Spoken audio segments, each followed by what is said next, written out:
गुरुदेव की चरण धूलि की महिमा है।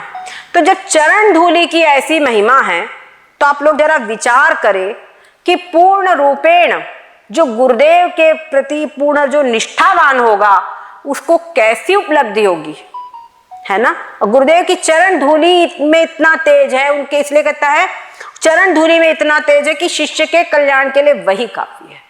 इसलिए कहा गुरुदेव का चरणामृत लेने के लिए कहा है कि हर व्यक्ति का एक ओरा होता है, हर व्यक्ति के शरीर से कुछ किरणें निकलती है। तो जो सामान्य व्यक्ति है उसके द्वारा जो किरणें निकलेगी वो पता नहीं अच्छी बुरी, लेकिन जो संत महापुरुष है, जो गुरुदेव है, वो तो हमेशा आत्मनिष्ठा में रहते हैं, हमेशा ब्रह्मनिष्ठा में, भगवान निष्ठा में रहते हैं, हमेशा सदा तद्भाव भावित रहते हैं। तो उनके शरीर से ऐसी कुछ किरणें निकला करती है पूरी, वो बहुत तेजस्वी किरणें होती है।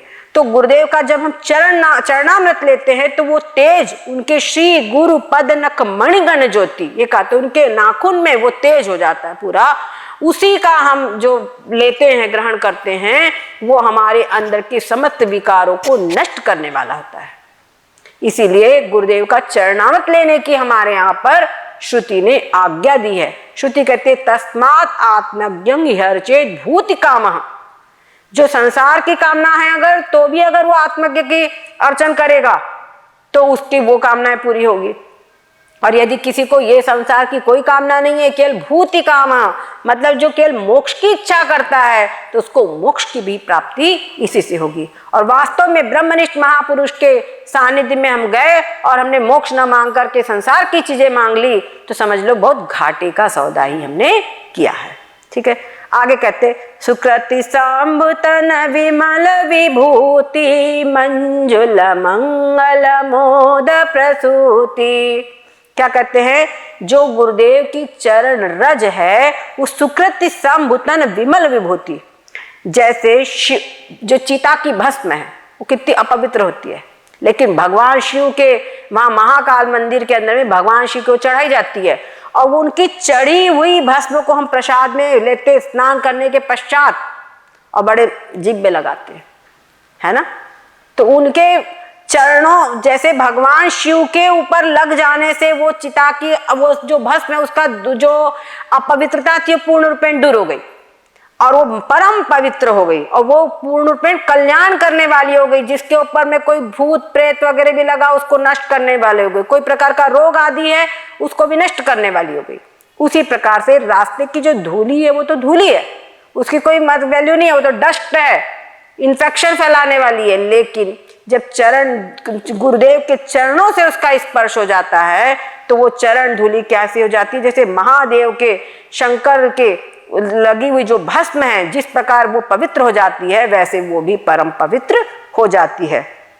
और कहते हैं मंजुल मंगल मोद प्रसूति, वो सुंदर मंगल और आनंद की प्रसूति हो जाती है, आनंद को बढ़ाने वाली हो जाती है। नित्य नव आनंद उपजेगा, हमेशा आनंद। आप जरा गुरुदेव ने जो आपको बताया है उस ज्ञान का चिंतन कीजिए, किस प्रकार से चिंतन, तो कुछ गुरुदेव के निकट ही रहो, महापुरुषों के निकट रहो तो देखो कैसे अलग हमको बहुत शांति की अनुभूति होती है उनके पास करने के। आप एक दिन गुरुदेव को अपने घर बुलाते हो तो देखो उस दिन घर का वातावरण कुछ अलग रहता है। क्या होता है, क्योंकि उनके प्रति हमारा भाव रहता है ना, जो भी हम बनाते हैं उनके लिए, तो वो भाव के कारण सब शुद्ध हो जाता है। ठीक है, और ये जो उनकी जो पवित्रता है वो शरीर आदि पर भी हो जाता है। हमको याद है बहुत पहले एक यानी उनका जो वस्त्र है, गुरुदेव का जो वस्त्र है उसको पूजा में रखने का विधान है, वस्त्र का भी इतना महत्व है। वो एक बार एक लड़का था आश्रम के अंदर में, उस बच्चे को कोई भूत प्रेत ऐसे बाला बांध गई। स्वामी जी स्नान करके आया, वो अटपटांग बात कर रहा था तो स्वामी जी ने एक सहज रूप से वो अपने वस्त्र उसको ऐसे डाल दिया, सुनता नहीं, सुन करके ऐसे जैसे छोटे बच्चों को अपन धपके दे देते हैं वैसे, जहां उसको बोले ये मत मारो ये मत मारो, तब समझ में आया कि इससे इसको कुछ प्रभाव पड़ रहा है। फिर सब पूछा ताछ किया गया तो पता चले कि रास्ते में इसको कोई भूत प्रेत आदि पकड़ लिए, फिर उसका सब उपचार किया गया वैसे। तो ये बात होती है, होते है दीदी, होते हैं। जहाँ नदी मसान घाट वगैरह पे जो भटकी हुई आत्माएं होती है, ऐसा नहीं कि नहीं होती है, होती है। बस पर अब बोलो कि इनसे हम, इनका भी एक वो है आपको अगर कुछ बात बता दे, कभी आपको नहीं पकड़ सकता। बस कुछ चीजें आप समझ लीजिए। पहली बात तो भगवत चिंतन करने वाले को कभी नहीं पकड़ेगा, वो डरते हैं, भगवत चिंतन करने वाले से डरते हैं। और ये बात बाद में अपन करेंगे फिर। आगे कहते हैं, जन मन मंजु मुकुर मल हरनी, किए तिलक गुण गन बस करनी। कहते जन मन मंजु, जो वो उनकी जो विभूति है वो क्या कहती, सुंदर कल्याण और आनंद की जननी है। और भक्तों के मन में क्या होती है, सुंदर दर्पण के मैल को दूर करने वाली होती है। जैसे शीशा हो, उस पर अगर धूल के कारण हो, गंदगी लगी हो, तो हम उसमें चेहरा नहीं देख सकते। वैसे ही जो अंतःकरण है, इस पर अगर मल दोष हो, पाप करने की बुद्धि हो, चोरी करने की बुद्धि हो, किसी को धोखा देने की बुद्धि हो, छल कपट हो, तो इसमें भगवान का दर्शन हमको नहीं हो सकता। इस अंतःकरण से भगवान का दर्शन नहीं हो सकता। और उस समय पर क्या होता है, जो गुरुदेव के चरण के समीप, उनकी जो समीपता है, उनका जो सानिध्य है, उससे क्या होता है, उनकी सेवा है। हम उनके कोई भी कार्य करें गुरुदेव के, जैसे आप मंदिर में आप पूजा करो तो एक चीज है, मंदिर में आप झाड़ू लगा दो, उससे भी हमारा अंतःकरण शुद्ध होता है। आपने सुना देखा हो, जाना होगा, द्रौपदी मुर्मू जब उनका राष्ट्रपति पद के लिए वहां पर उनको बुलाया गया तो मंदिर में झाड़ू लगाया उन्होंने।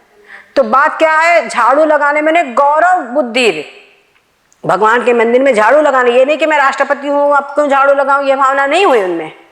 और अभी भी उनके सब बातें बड़ी विचित्र आती है, बहुत बढ़िया आती है। नरेंद्र मोदी जी ने कहा कि जेल बढ़ाना चाहिए, तो उन्होंने कहा जेल की संख्या क्यों बढ़ानी चाहिए, क्या विकास, यही विकास है जेल की संख्या बढ़ाना पड़े। बहुत अच्छी बात लगी। आप ऐसा कीजिए कि जेल की संख्या कम की जाए, कोई जेल लायक रहे ही नहीं तो जेल क्यों जरूरत है। कितनी बढ़िया बात कही उन्होंने। तो ये सात्विक बुद्धि उनके अंदर है, तो ऐसी बुद्धि उत्पन्न हुई। अब यार मोदी जी, योगी जी, इनके अंदर सात्विक बुद्धि है, तो आप देखो नित्य नई नई बातें हो रही है संसार में। वो हमारे भारत देश में नई नई बातें हो रही है, पूरा भारत जो है आज संसार में सिरमौर हो गया है। तो ये बात होती है। तो जैसे वहां पर उच्च पदस्थ पे कोई अगर सात्विक व्यक्ति आ गया, सही व्यक्ति आ गया, तो पूरा परिवर्तन कर देगा। वैसे अपने घर में, अपने जीवन में जब हम सत्य का पालन करेंगे, तो संतों का हम सानिध्य प्राप्त करेंगे, तो हमारे जीवन में भी, हमारे परिवार में भी सब कहीं पर मंगल में, हम आनंद में विकास होगा, प्रगति होगी, उन्नति होगी। तो किए तिलक गुण गण बस करनी, बस उनकी जो भूमि, उनकी जो धूली है, उसको हम, उससे अपने माथे पे तिलक करना चाहिए, उसको अपने माथे पे हमको चंदन की तरह लगाना चाहिए। कहते हैं, श्री गुरु पद नख मणि गण ज्योति, सुमिरत दिव्य दृष्टि होती। ये जो चौपाई है ना, ये हर बच्चे को याद होनी चाहिए। और पढ़ाई करने के पहले जब बैठे तो 7 बार इस चौपाई को बोल करके और फिर पढ़ाई शुरू करें। आप देखिए क्या होता है। ये चौपाई से अगर कोई व्यक्ति मूर्ख भी है और अगर 1 वर्ष तक नियमित इसका 1 माला का जप करे, नियमित बिना नागा के, और किसी दिन किसी कारण से छूट जाता है तो दूसरे दिन डबल कर ले। पहली बात तो छोड़े ही ना, पर छोड़ता है तो डबल कर ले वे, तो ऐसी स्थिति में वो मूर्ख भी बुद्धिमान हो जाएगा। ऐसा इस चौपाई का प्रताप है। रामायण की तो हर चौपाई जो है मंत्र है, हर चौपाई मंत्र है, ठीक है ना। यहाँ के सुमिरत दिव्य दृष्टि ही होती, ये बात कही है। तो श्री गुरु पद नख, यहाँ पर देखो गोस्वामी जी हर भगवान का जो मंगलाचरण के प्रणाम के एक चौपाई में, एक आधे में कर लिए। यहाँ पर कितनी चौपाई है, 1 2 और आगे लंबी लिस्ट है ना, पूरी लिस्ट है इसकी। क्योंकि गुरुदेव की चरण महिमा की कहाँ तक बखान करे, कहाँ तक बखान करे। वहां कहते धरती को सागर करूं, सब लेखनी सब बन रहा है ना, ये बात कही है। और 7 समंदर की मसीगुरु गुरु महिमा न लिखी जाए, तो इसलिए इनका भी पेट नहीं भर रहा है, इनको संतोष नहीं हो रहा है कि और क्या कहे, और क्या कहे। तो एक बार गुरु चरण की वंदना की, गुरु चरण कमल, उसके बाद गुरु चरण की धूली, उसके बाद में उनकी धूली की भी 3-4 चौपाई में की है। फिर कहते गुरु पद नख मण, उनकी जो चरण के ऊपर में जो नख है उस नख को कह रहे मणि है। मणि जो होती है उसको अपनी श्रेष्ठता बताने के लिए किसी की जरूरत नहीं है, वो स्वयं प्रकाश है। वैसे जो गुरुदेव की चरण की जो नख है, गुरुदेव का चरण का जो नख है वो क्या है, स्वयं प्रकाश है। उसको किसी भी प्रकार से आप वो बिल्कुल मणि के तरह, मणियों के समान वो प्रकाश करने वाला है। और उसका सुमिरण करने मात्र से दिव्य दृष्टि प्राप्त हो जाती है हर क्षेत्र में। और विद्यार्थी चाहे, दिव्य दृष्टि का मतलब क्या हुआ, दिव्य दृष्टि का मतलब क्या है, जो गुप्त ज्ञान है वो प्रकट हो जाना।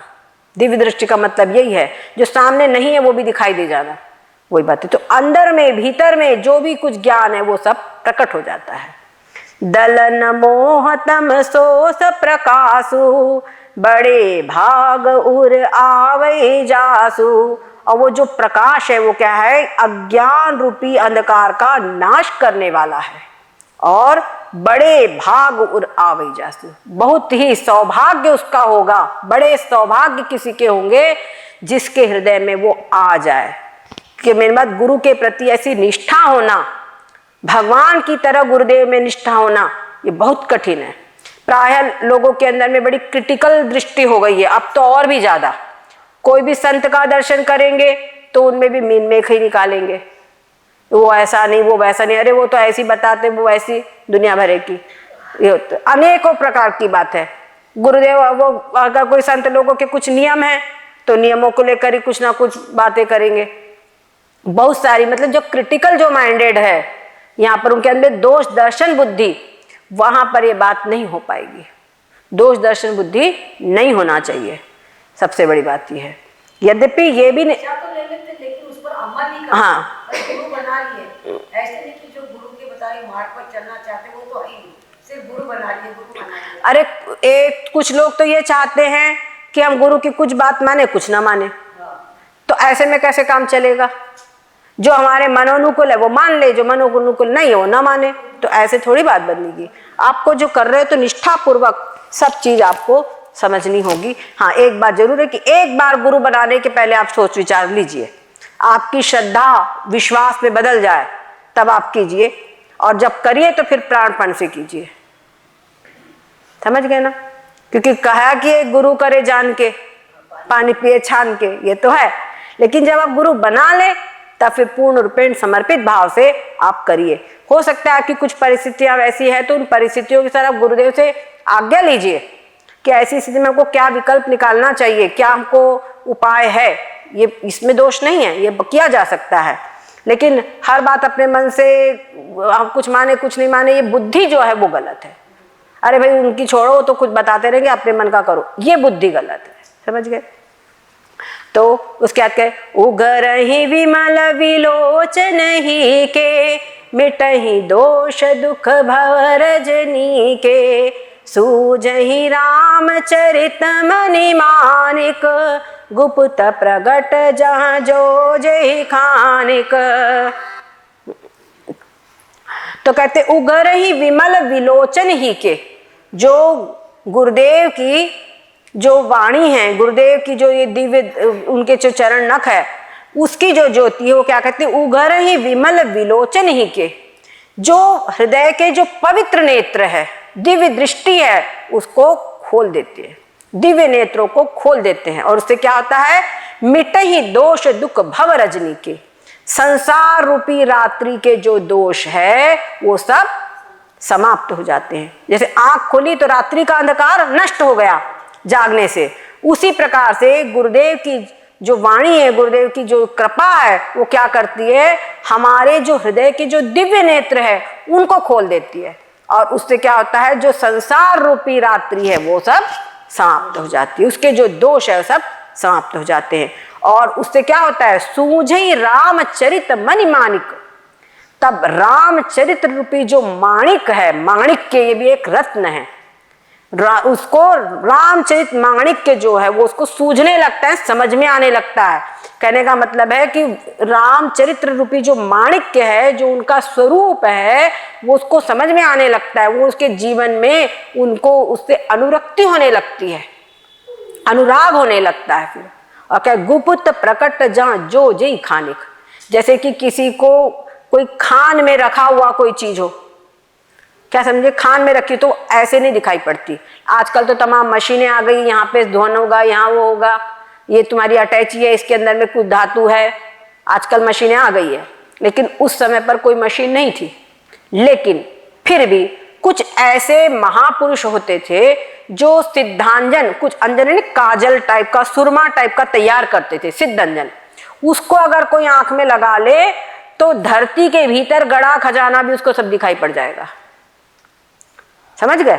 तो जैसे उस सिद्ध अंजन को लगाने से उसको धरती के भीतर का खजाना दिखाई पड़ जाता है, उसी प्रकार से गुरु पद रज मृदु मंजुल अंजन, वो जो उस गुरु पद के जो रज रूपी जो सुंदर अंजन है, उसको अंजन लगाने करने से, मतलब उसको धारण करने से क्या होता है, रामचरित्र रूपी जो माणिक्य है, अर्थात राम रतन क्या होता है, जो वेदांत वेद्य तत्व है। पहले कह दिया राम क्या है, पहले बता दिया है ना कि राम क्या है, राम सच्चिदानंद स्वरूप जो परब्रह्म परमात्मा है। रमनते योगिनो यस्मिन् स रामा, जिसमें योगी लोग रमण करते हैं, वो परब्रह्म जो वेदांत वेद्य जो तत्व है, वो तत्व से ही यहाँ पर तात्पर्य है। वो जो तत्व है वो उसको सूझने लगता है, मतलब उसको समझ में आने लगता है। ठीक है, आखिर में दोहा, इसका दूध क्या निकाला जरा देख लीजिए। यथा सुअंजन अंजिदृग साधक सिद्ध सुजान, कौतुक देखत शैल बन भूतल भूरि निधान। कहते हैं जैसे सिद्धांजन को नेत्रों में लगा करके कोई साधक सिद्ध या सुजान व्यक्ति पर्वतों वनों और पृथ्वी के अंदर कौतुक से बहुत सारी खाने देखने लगता है। ठीक है, उसी प्रकार से ये गुरु चरण की जो रज है उसको धारण करने से जो राम रत्न, राम रूपी रत्न है, उसको वो देखने लगता है, उस माणिक्य को देखने लगता है। उसको हर जगह, उसको देखना क्या है, जानत तुम्हें हो ही जाए, उसको जानकर वही हो जाता है। और पूर्ण रूपेण उसको आनंद, जैसे वो किसी को धन, कोई दरिद्र को धन संपत्ति मिलती है, उसको बड़ा आनंद होता है। और यहाँ पर क्या होता है, समस्त भवरोग नष्ट हो जाता है और जीवन मुक्ति के विलक्षण आनंद की प्राप्ति करता है। ठीक है ना, ये बात इसको सच्ची, उसको बिल्कुल संपत्ति। मीरा ने कहा ना, पायो जी मैं तो राम रतन धन पायो, वस्तु अमोलक दी मोरे सतगुरु। तो ये अमोलक वस्तु है, इसका कोई मूल्य नहीं है और ये आंखों से देख नहीं देता। और कितनी बड़ी बात है, खर्च न लूटे चोर न खूटे, चोर चुरा नहीं सकता और खर्चने से घटेगी नहीं, जितना तुम खर्च करो उतनी बढ़ेगी, है ना। तो ऐसी जो संपत्ति है वो उसको प्राप्त हो जाती है। ठीक है, सद्गुरुदेव